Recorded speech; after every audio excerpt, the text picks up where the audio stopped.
साथियों, एक सवाल और ले रहे हैं जिसमें पूछा गया है कि कर्क लग्न में वृश्चिक राशि का चंद्रमा अपनी दशा में लग्न को एक्टिवेट करेगा या डीएक्टिवेट करेगा।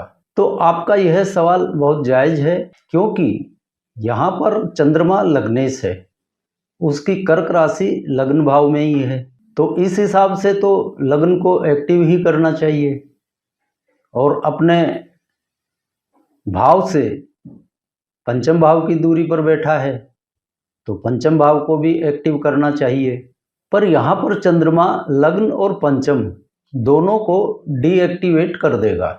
यहाँ चंद्रमा का दायित्व है लग्न के प्रति, क्योंकि वह लग्नेश है, लेकिन चंद्रमा की उच्च राशि वृष यहाँ पर एकादश भाव में है और अपनी उच्च राशि से सप्तम भाव की दूरी पर बैठा है। इस वजह से यह एकादश और सप्तम भाव को एक्टिव कर देगा और लग्न और पंचम को डीएक्टिवेट करेगा, क्योंकि पंचम भाव में अपनी नीच राशि वृश्चिक में बैठा है और अपनी नीच राशि से इसकी दूरी भी एक भाव की है, तो लग्न और पंचम यहाँ पर डीएक्टिवेट हो जाएंगे और एकादश और सप्तम ये दो भाव एक्टिव होंगे।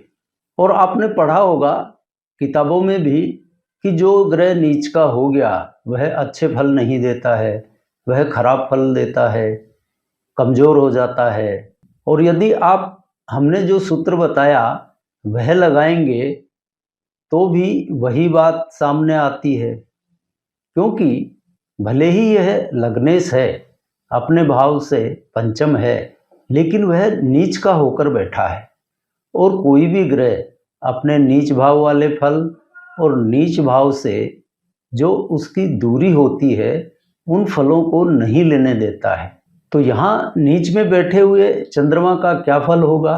तो यहाँ चंद्रमा की दशा में, या मान लीजिए यह नक्षत्र स्वामी हो, तो यह थोड़ा संघर्ष और मेहनत जीवन में बढ़ा देता है। पुत्र संतान में दिक्कत देगा, कन्या संतान आराम से हो जाएगी। लेकिन यहाँ पर एक बात पर ध्यान दीजिए कि यह चंद्रमा यहाँ नीच का भले ही हो गया है, यह सिर्फ सप्तम के जागृत होने तक ही संघर्ष करवाएगा।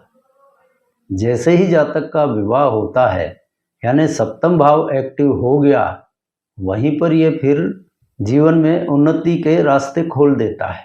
मतलब ग्रह के नीच होने से ही कोई फर्क नहीं पड़ता, वह किन भावों को प्रभावित कर रहा है उस पर तर्क लगाने की आवश्यकता है, तो आप फिर बिल्कुल सटीक फल कथन तक पहुंच पाएंगे।